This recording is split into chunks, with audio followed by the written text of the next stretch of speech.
कामचोर बहू। कांता बहन की 2 बहुएं थी, बड़ी कल्पना और छोटी प्रिया। कल्पना का जैसा नाम वैसा ही काम।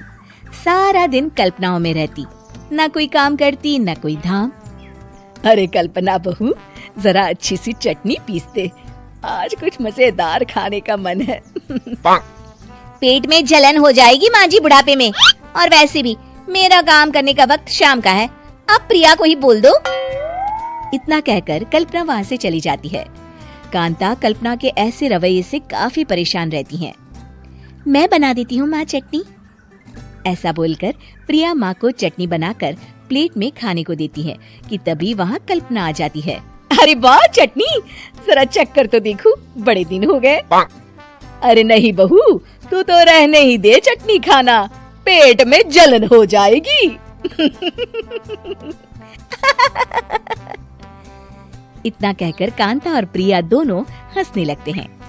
कल्पना सारा दिन या तो मोबाइल में यूट्यूब देखती या फिर सोती रहती। उसका कमरा भी बिखरा और गंदा रहता। एक दिन कल्पना का पति अशोक उससे कहता है, अरे कल्पना, जानवर भी उस जगह को साफ कर लेता है जहाँ वो बैठता है, तुम तो इंसान हो, कैसे इतने गंदे कमरे में रह लेती हो? देखो सारा सामान यहाँ वहाँ बिखरा पड़ा है।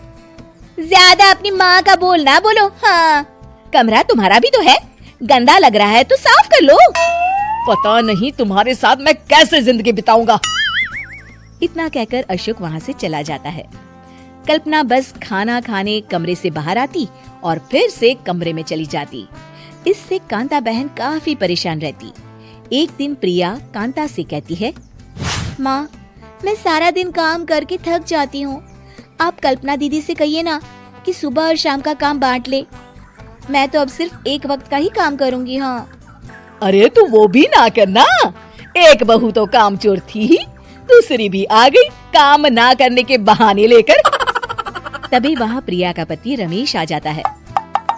माँ, मैं देख रहा हूँ भाभी कोई काम नहीं करती, प्रिया सारा दिन घर और रसोई का काम करती है, अब कुछ करो ना माँ।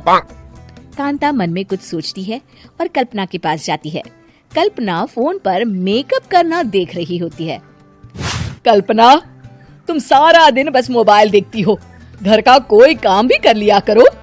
प्रिया सारा दिन काम करके थक जाती है, आज से मैंने फैसला किया है, एक वक्त का काम तुम करोगी, सुबह का खाना तुम बनाओगी और रात का प्रिया। आप लोगों ने काम को हवा बना रखा है। अरे पता नहीं थोड़ा सा ज्यादा काम करने में आप लोग घबरा क्यों जाते हैं। और हाँ, बहुत ज्यादा प्रिया की तारीफ मत करिए मेरे सामने, बड़ी बहू तो मैं ही रहूंगी। मैं कुछ नहीं जानती, कल सुबह मुझे वक्त से खाना चाहिए, रसोई में आ जाना, वरना कल से तुझे खाना नहीं मिलेगा। अगली सुबह कल्पना रसोई में नहीं आती है। वो देर से सोकर उठती है और बाहर आकर कहती है, अरे भूख लगी है, आज खाने में क्या है? इतनी देर हो गई, आज किसी ने मुझे उठाया भी नहीं, पता नहीं कहाँ है सब। कल्पना को घर में कोई नहीं दिखता। वो रसोई की तरफ जाती है जहाँ बड़ा सा ताला लगा होता है। अरे रसोई में ताला! ओ, मैं तो भूल ही गई थी। माँ ने आज से सुबह का खाना मुझे बनाने को कहा था। हे भगवान, इतने लोगों का खाना बनाना क्या आसान है? तभी घर के सारे सदस्य बाहर से वापस आते हैं। वाह माँ जी, मजा आ गया छोले भटूरे खाकर। मेरे मुंह में तो अभी भी स्वाद आ रहा है।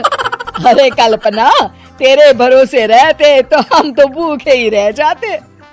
कल्पना को बहुत गुस्सा आ जाता है। अब बहुत हो गया, आज से मैं अपनी रसोई अलग कर रही हूँ, मैं अपना खाना खुद बना लिया करूँगी। कल्पना अपनी रसोई अलग कर लेती है, पर आए दिन उसका देर से उठना और काम न करने की आदत से वो भूखी ही रह जाती थी। उसी के सामने घर के लोग अच्छे अच्छे पकवान खाते और कामचोर कल्पना को जैसे तैसे ही खाना बनाकर खाना पड़ता। पर एक दिन तो हद ही हो गई।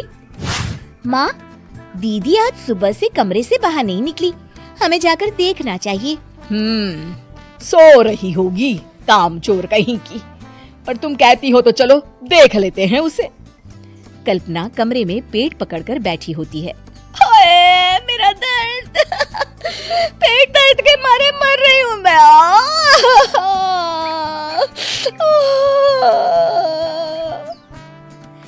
दीदी क्या हुआ? पेट में दर्द क्यों हो रहा है? डॉक्टर को दिखाया आपने? माँ। कल्पना खड़ी होती है और माँ जी के पास आती है। मुझे माफ कर दीजिए, अब से मैं सारे काम में मदद करूंगी, कभी आलस और काम चोरी नहीं करूंगी। हाँ हाँ वो तो ठीक है, लेकिन अचानक क्या हो गया जो तू काम करने को तैयार हो गई? काम चोर कल्पना। माँ, लगातार बासी और उल्टा पुल्टा खाना खाने के कारण मेरे पेट में इन्फेक्शन हो गया है। काम न करना पड़े इसलिए मैं 2 दिन का खाना एक दिन ही बना लेती थी। बासी और खराब खाना खाने के कारण लेने के देने पड़ गए। पेट में दर्द हो रहा है। चलो अच्छा हुआ, देर आए दुरुस्त आए।